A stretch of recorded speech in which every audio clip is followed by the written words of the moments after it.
Kia ora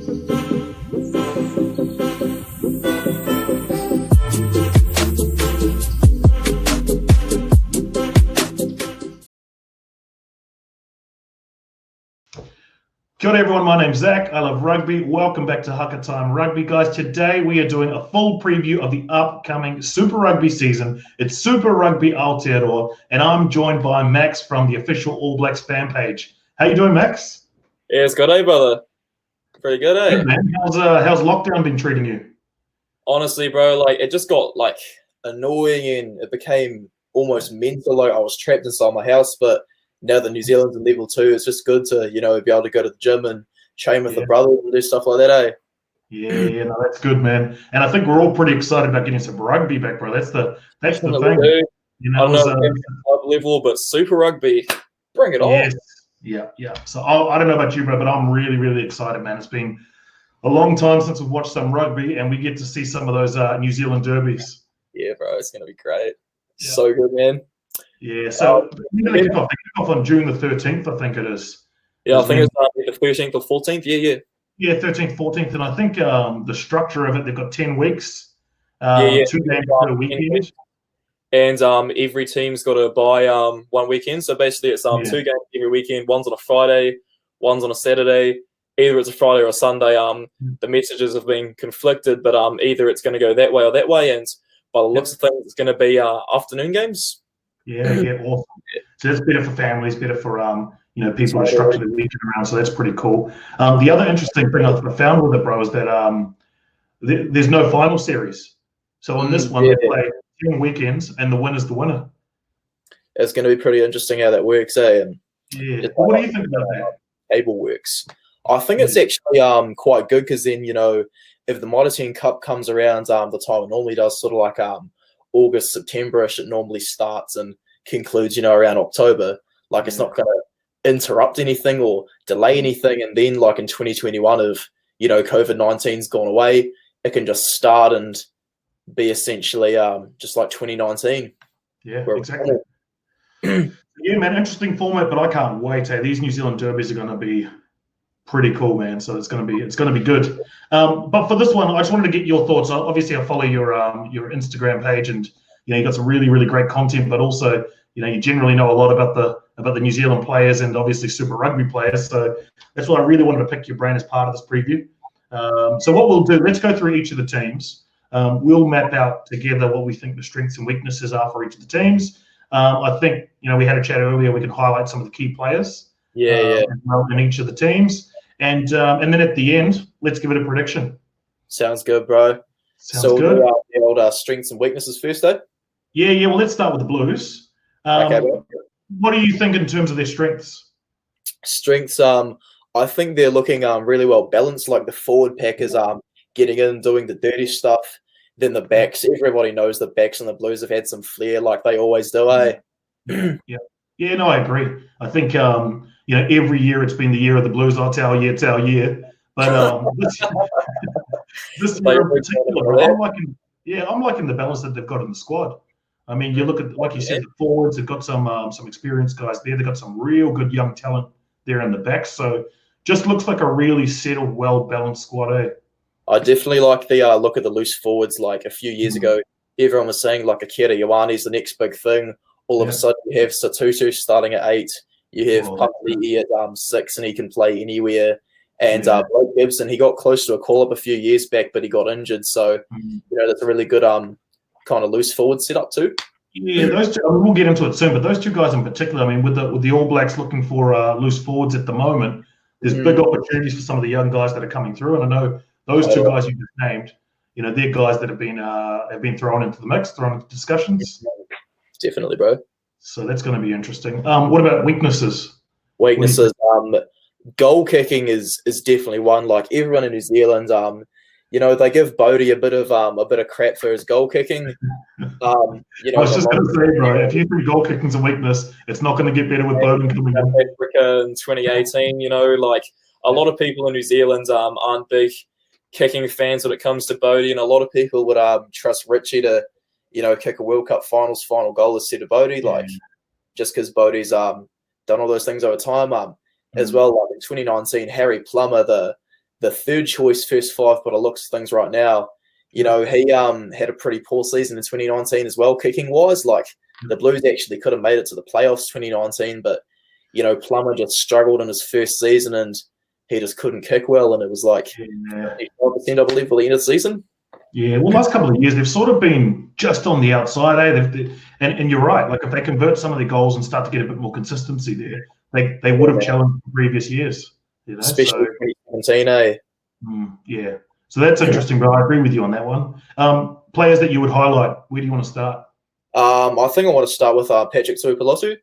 Yeah. Like the guy's just, I think he's a once in a generation talent, and he's had his injuries and he had that falsely failed test, and I think it took a bit of a toll on his mental health, especially I think that broken leg that he had when he was like in 2014, and he missed the World Cup in 2019. Now that he's finally started to get game time, like he's been in every All Blacks squad since Rugby Championship 2018, and he's just growing from strength to strength, and I see him being a regular starter for the All Blacks if we do play any tests this year.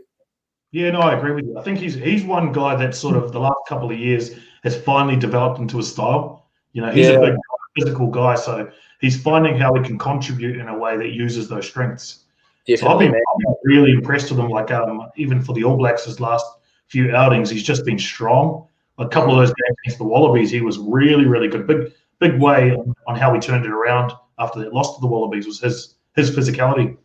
Absolutely. That line out in the Auckland Test in 2019, that was incredible, that line out. Taylor threw so well, Tuipulotu and Whitelock, they just caught every ball and, just provided some good quality balls for the backs to handle. Every so often Tuipulotu can, run the ball as well, which is really exciting too. Yeah. And leadership too. He looks to be developing that leadership skill, whether it's for the All Blacks, but now, now for the Blues. He's just one of those guys you can trust now, and he's showing that he can be a leader. Could possibly do a Luke Whitelock thing and, captain the All Blacks in just a couple tests with the B team. Yeah, be that part-time ALB and stuff, but it's possible. Yeah, no, I agree with you. Here's a name for you, bro. What do you think of Mark Talia?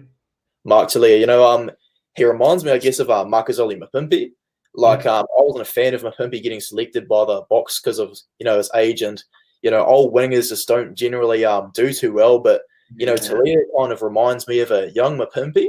I didn't actually know who he was at the start of the season, but he's just played really well, and he can score tries, and he goes looking for work. And I actually like the I think it was against the Sharks earlier this season before the pandemic took off properly, and Papali'i was out on the wing, and they were using Talia inside to throw to a big guy who was ready to smash people on the outside.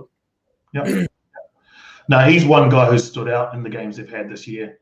Totally, man. He's probably been one of the more dangerous wingers in the competition, in the first few games that we saw. So he's definitely a guy to look out for. Do you reckon he's got future All Black written on him?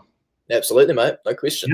Yeah. He's 23. I think he's about the right kind of age to, make his debut. I don't think he's going to have essentially a long-term future, but there's no question he's a future All Black, eh? Yeah, that's good to hear, man. I don't think any wingers have long-term future for the All Blacks. There seems to be a high rotation of wingers, but the winger that we've ever had was bloody Ben Smith, and he did 90. A lot of All Blacks have played 90+ tests, and Ben Smith played I think 84. So wingers generally don't have a long lifespan in New Zealand, eh? Yep, that's exactly right. Another point I want to raise with you, Rod, just before we had the break, obviously, from Super Rugby, the Blues were trialling this triple first five action with Pedofeta, Plummer, and Aotearoa Black. What did you think of that style? They're stacked for first fives. They have 5 first fives, I believe, but Plummer can slot into 12. Well, at least they think he can. Pedofeta, they've used at full back rather. I was just about to talk about how Aotearoa Black's doing really well. And, when Bodie comes back, I think, whichever one's starting at 10, the other's starting at 15 because, Black can play 15 and Bodie can play 15, as everybody knows as well. Yeah, Bowden for me, whether he's 10 or 15, he's probably the best in that position from those 4. But I reckon if you're going to choose one from the next 3, I reckon Black's probably the one that I would put into first 5. Totally, man. I love the option of Aotearoa Black at 10 and Bowden Barrett at 15. Aotearoa Black as well. He's the one shining light at goal kicking in the team as well. Like I don't believe TJ Faiani, Joe Marchant, any of the other players in that back line rather, can kick goals. So it's kind of essential for Aotearoa Black to be starting, so then the boys can get their upper hands and have a good crack at other teams. Marchant, right? Let's talk about him. You touched on him. How do you think, obviously, Northern Hemisphere player playing in the Southern Hemisphere right now in Super Rugby? I mean, I've seen his reports. He says it's a bit faster than he was expecting. Obvious reasons, obviously, attacking mindset in Super Rugby. But what do you think about him? How do you think he's gone so far? I just wanted to discuss with you, bro. Like, why do you think he's at 14? Because Joe Marchant, he was talking in an interview saying, the defense looks pretty patchy in Super Rugby, but now that he's actually playing out there on the wing to accommodate for Rieko Ioane, he's finding it quite intense, eh? Yeah. No, it's interesting. I think it's just different structures, different attacking structures, different defensive structures between the North and the South. Now, when he came in, I thought he was got a slot in at centre there, but he sort of moved Rieko in and then moved him out to the wing. I believe Marchant's at 13 in the first game of the season as well, but that's right. Then they switched Rieko around after he played his 50th. Yeah. I mean, I'm not a fan of Rieko out there at 13, if I'm honest with you, but I mean, Marchant seems to be, he's solid. He's a guy that just seems to just do his work without doing much more than that. He's a guy you can rely on. He's obviously got that, that discipline and structure from Northern Hemisphere rugby. And he's a guy, like I say, you can just trust him to just do the biz. I think he's a good tackler as well, and he kind of reminds me of Jonathan Joseph. He's one of those ball-running centres rather than those distribution ones, but the thing is, he can tackle, and if Rieko wants to get back in the All Blacks squad, I think wing's his best position, like as we said the other day. Yeah, I agree with you, man. I think there's too much of this push towards players trying to have dual roles. But if anything, Mapimpi has showed, and guys like Johnny May, and there's still a place at the top of world rugby for specialist wingers. There's a push to sort of, have a guy that sort of can cover centre or wing, or a guy that can cover fullback or wing. But to me, there is still a place for real specialists if they've got a good work rate and with high quality skill sets of a specialist winger. They can make all the difference. Yeah, bro. Like, if Rieko sort of goes back to his 2018, 2017 form where he would be looking for work around the field, back into 11 and bring on a Ioane Bridge combo, eh? Yep. All right, I think we've spoken enough about the Blues. I reckon let's move on to the Chiefs now, eh?